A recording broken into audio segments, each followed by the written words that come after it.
What's up, guys? It's your girl Nana, and I welcome you all to Nana Nation. So if today is your first time of stumbling on this channel, please go ahead and subscribe, because you're definitely gonna love it here. On this channel, we talk all things entertainment, we talk about African recipes, and we do lifestyle. So please go ahead and subscribe and become part of this great family, okay? And so on that note, we're going to dive into today's topic. Today we're going to be talking about Biggy 237, the show which has Cameroonians infuriated tonight. Like, people are mad, people are big mad, other people are even disappointed, and we're going to break that down today. So stay tuned as we dive into it, okay? So Biggy 237 is a show that actually started a while back, but because of the pandemic which brought the world to a standstill, they took a little break, you know. So they were away for a few months, and now they're finally back, and finally the housemates are going into the Big Brother house. And so today the show was a hot mess. Like, it was crazy, okay? From top to bottom, there were complaints on every single level. So point number one was time management. There was really poor time management. They gave a time the show was supposed to start, and when the time came, the show didn't start on time. And even when they finally started, they didn't go straight to the agenda of the day. You have to respect people's time. Time is money. L'argent, c'est un cap. You have to respect people's time. Like, if you tell people show up at my wedding at 4 p.m, show up at my birthday party at 3 p.m, make sure as we're coming at 3 p.m, you are ready for us. Black man time doesn't credit anymore. This is the 21st century. People are catching up with the times. If you tell me to show up somewhere at 2 p.m, make sure you're there to receive me. Black man time doesn't work anymore, okay? So you've made people to gather, and all of us are watching across the world. We all have their attention. Like, you have our attention. We want to watch. So why are you not starting?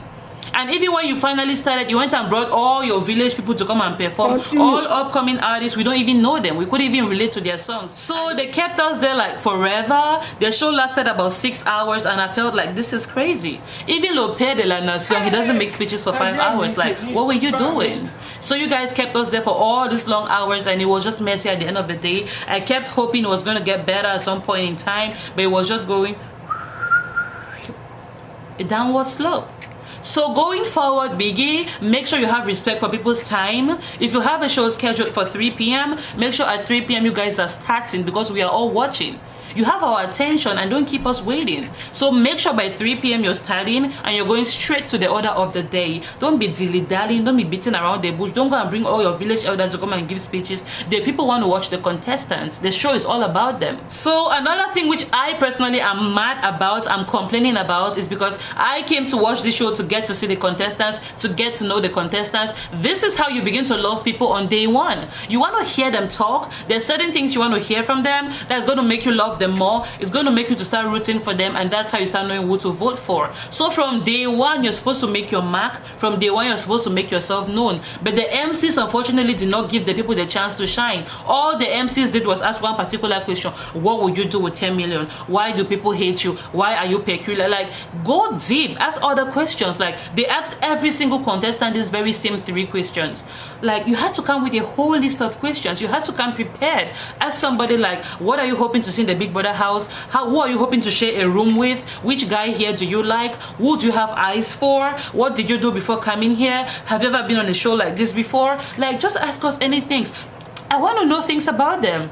What are you going to be doing in the house? Are you going to be the one cooking? In every Big Brother house, there's a cook. You seem like a person who likes to cook. Are you going to be the cook of the house? Are you going to be the cleaner? Are you going to be the one who wakes everybody up on time? Are you going to be the guy with the workout routine? Like, ask people questions that's going to make them tell us things. That's why I was watching the show. Unfortunately, it became a show of sponsorships. We were there seeing advertisements from MTN, seeing advertisements from SABC. Like, it just became a kind of advertisement galore. All kinds of companies coming to advertise their products. That's not what we were there for. I came to see the contestants. I feel like you guys stole the show away from the contestants. I wanted to see Blanche Bacha, my petit piment. I wanted to see people like that. I want to see people. I want to hear from them. But when they came to the stage, it was so short, because you guys have spent 5 hours talking to sponsors, showing advertisements and irrelevant stuff. So I feel like you guys have stolen the show from the contestants. Actually, the contestants should be mad. It was supposed to be their night. We were supposed to be talking about them, but unfortunately, the only thing we have to talk about are their dresses. I remember Akere Nerissa because she was well dressed. I remember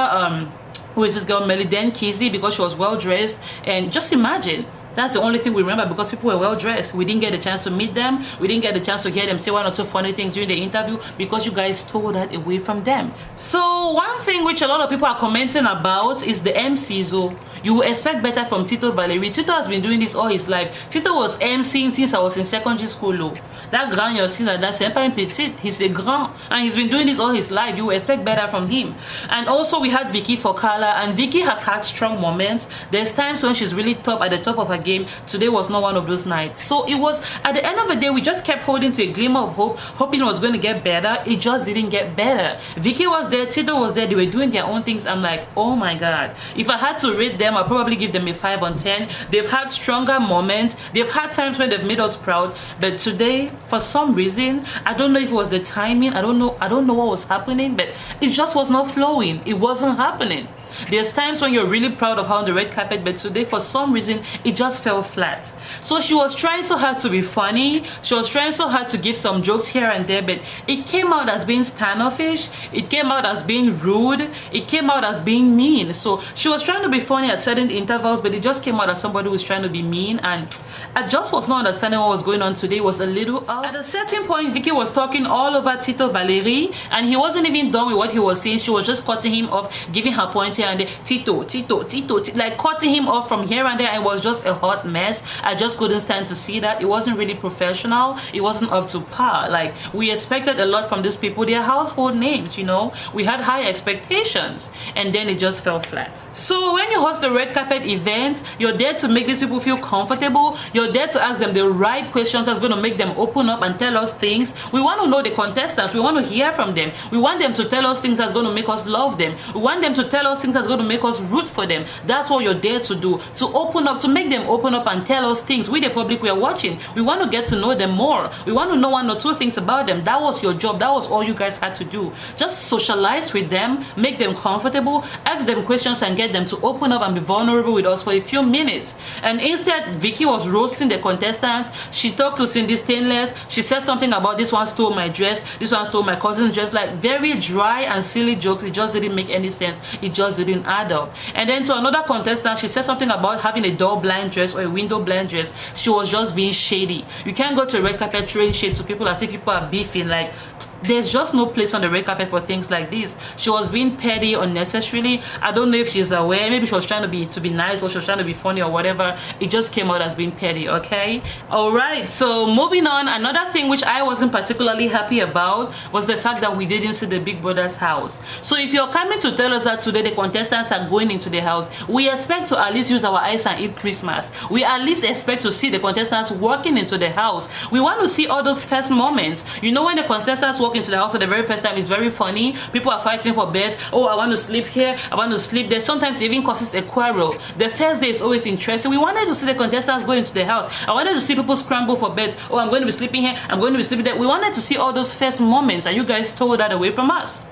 So Biggy, next season, want to see everything from day one. If you say the contestants are moving to the house, have your cameramen ready, make a beautiful production. The production today was not like, it was messy, to be honest. It was. So make sure you get better production, better cameras everywhere. As they're saying that contestants are going to the house, so we want to see you, we want to see them walk the bridge, walk the way all the way into the house. We want to see all of those. Okay, we want to see them get into the house. We want to see them fight for beds. Oh, I'm going to be doing this, I'm going to be doing that. We want to know all these little details. We want to see who has an attitude right away. Sometimes people go into the house, the first moment is very, very important. These are precious moments, because that's when everything starts. We want to see who starts a conversation. We want to see who is bold enough to walk up to people and introduce themselves. We want to see all these first moments, and you guys stole that away from us. So Biggy, next time, if you're organizing a show, have your cameras on standby, have everybody ready, get a better productions manager or whoever is in charge of things. You know, we want to see everything. As they call the contestants, they call Melinda Swan, I want to see her walk the bridge all the way into the house. They call Blanche, I want to see her walk all the way into the house. They call Eric C. Lopez, I want to see him walk all the way into. I want to see all these people go into the house. That's how Big Brother is organized. I want to see all those precious first moments. I want to see who is confident enough to walk up to other people and start a conversation. I want to see people who is going to make people laugh from day one. I want to see people who are comfortable around other people. I want to see people who are shy. Like, I want to have a general idea of everybody from day one. It means a lot. First impressions are precious and they are never deceitful. So I want to see everything. Alright? So begin next season. Make sure you show us every single thing step after step. So you don't have to hurry to do a show. This show was particularly raw. Okay, they just recently opened the government in so many countries after the pandemic. You would have taken your time to plan, get everything together, get all your resources together before we begin. So I feel like it was a little rushed and the production was hasty. That's why we didn't have coordination. That's why we couldn't really see the things we wanted to see. So next time, do better. The reason why we're making these videos is that we can give you ideas. You can listen to us and, you know, learn a thing or two, and next time it's going to be better. 237 is for us now. We are for 237. Onana for 237. Onana for 237 for life. It's our place, it's our motherland, it's our roots, and we want the best for 237. So when we make videos like this, you guys should listen, okay? We are not bashing, we're giving you constructive criticism so you can use it tomorrow and we can all be happy to share Biggy everywhere for people to watch, so that our Nigerian friends will not laugh at us and we ourselves can be proud, you know. So another thing which was funny was the fact that Vicky Fokala took away her shoes. You know, you're hosting an event, you're supposed to be the host, you take out your shoes and you don't even come with a replacement pair. Even me, I don't like talong, but sometimes I wear talong, but I go with my flats. When I'm tired, I take my flats, I wear my slippers and I'm good. You don't have to take out your shoes and hold them in your hands. Like, we didn't have to see that. And within the show, you were talking about PA. You have a PA. Where's your PA? Your PA was supposed to come and take your shoe. Auntie, give me your shoe now. Wear your slippers and go and talk to people. You're holding your shoes in front of the red carpet. Like, it was so unserious. It painted a kind of image like they weren't taking it seriously. And this is going to be on YouTube, so definitely it's on the web. It's going to be here forever. So you want to be careful next time with the little things you do. You want to take it a little more seriously because people are watching. You don't know who was watching. You don't know which sponsor was watching. You don't know who had the next contract for you. You don't know who had the next offer for you. So advice to you from sister to sister, with all the love in the world, next time take it a little more seriously. If you're changing your shoes, keep it to the side. Nobody needs to see that. Take it. You changed about 4 outfits. What are we talking about? You changed about 4 outfits and you had the time. So you would have gone to the bag and kept your shoes. I don't know if you wanted us to see your expensive shoes. I don't know whether sister was bragging. I don't know what she did that for. I don't know, were they red bottoms? I don't know. So maybe she wanted us to see her new pair of red bottoms. Let me not come and be the one to throw something in somebody's gary. But next time, sister, make sure you keep your shoes in the locker room, in the storage room, or in the change room, or whichever room, and you appear before us with normal flats or whatever, okay? So a lot of people were comparing Biggy 237 to Biggy Nigeria, and I'm like, you shouldn't do this, guys. We shouldn't. From day one, Biggy Nigeria did not have everything figured out. Remember when Biggy came to Africa, it started in South Africa. So Biggy South Africa was the bomb. It was lit with Pokelo, Elikem, all these kind of people. Uti, it was great. And then they brought Biggy to Nigeria, Biggy Nigeria. South Africa was loving at Nigeria because their first Biggy was not all that way perfect. So Nigeria struggled episode 1, episode 2, and they got it right. And now we've moved to Biggy Cameroon. People are saying that Nigeria will be laughing at Cameroon. No problem. If they laugh at us, we shouldn't do. South Africa too was laughing at them until they stood on their feet. So even if they laugh at us, wait till do. Share Big Brother. I'm saying this to the people who are saying that they are ashamed to share Biggy 237 because the Nigerian fans will laugh at them. So what? If they love you, wait till do. Eh? Nigeria too, South Africa was laughing at them when they started. So we have to take it gradually. We have to go step after step. Nobody just comes out of their mother's womb running around. You have to start crawling, you know, you start creeping, and then you start walking. So let's give Biggy 237 the time. Let's give them the chance. Let's give them constructive criticism, and they can use that as a platform, you know, to build something more solid, something we can all be proud of. So make sure you share Biggy 237 on all your platforms. Don't hide behind the guise of my Nigerian friends will laugh at me and they'll mock me. So what? Wait till do. If they laugh at you, wait till happen. So just share. It's your people. Support them and be there for them, okay? Everything is going to be okay. Alright, so let's move on to the positives. You know, everything cannot be all the way bad. At least there are a few points which we can appreciate. I particularly find the fact that they increased the money from 10 million to 11 million interesting. Alright, so for somebody to make 8 weeks of their life and earn 11 million francs CFA, that's amazing. So whoever the lucky winner is going to be, this person is going to be so blessed and, you know, richly loadedly blessed. You came out of your house, you had a little or nothing and you're going back with 11 million, your life is definitely going to change. So to the lucky winner, I hope you use this money rightly, because on the red carpet we were asking you guys questions. What are you going to do with the money? Some of you guys fell my hand, like my hand really fall. Okay, make sure you guys have a plan in case you win. Invest the money. Money is not going to multiply itself if you just keep eating, spending. Make sure you invest at least a certain part of the money, a greater chunk of the money. Make sure you invest so it can fetch you more money.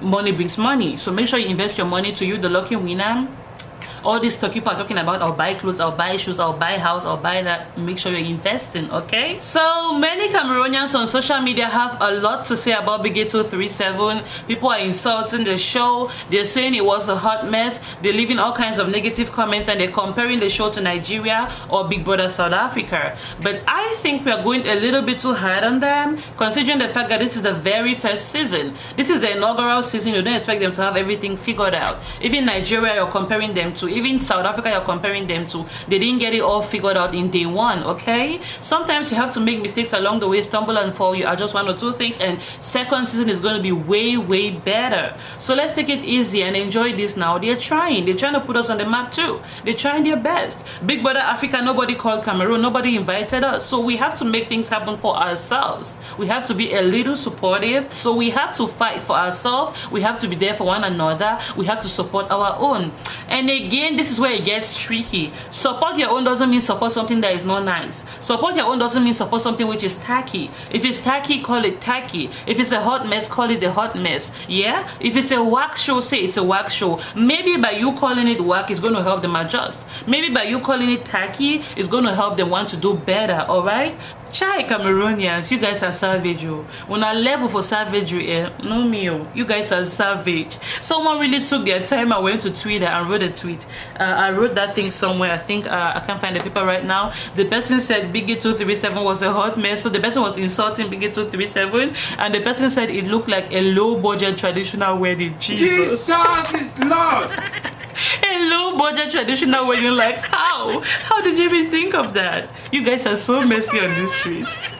Alright, so on that note, we've come to the end of today's video. I remain your girl Onana, and I thank you guys a lot for watching. Thank you guys for spending these few minutes with me. I appreciate it. Alright, and if you haven't subscribed, please go ahead and hit the red subscribe button below this video, because you're definitely going to love it here. This is going to be our space. This is going to be our family. We're going to have so much fun. And now I want to hear you guys' comments. What do you guys think about the event? Let us know in the comment section below. What do you guys think? Was it a fail? Was it a hot mess? Was it nice? Let us know what you think about the event in the comment section below, and let us learn to give constructive criticism. Don't just go on an insulting spree, insulting everyone and everything. Try to always make it in such a way that you give advice, something people can learn from, something people can use in the next time, you know, to make themselves better. Okay, all right, so thank you guys a lot for watching. See you guys in the next video. Goodbye.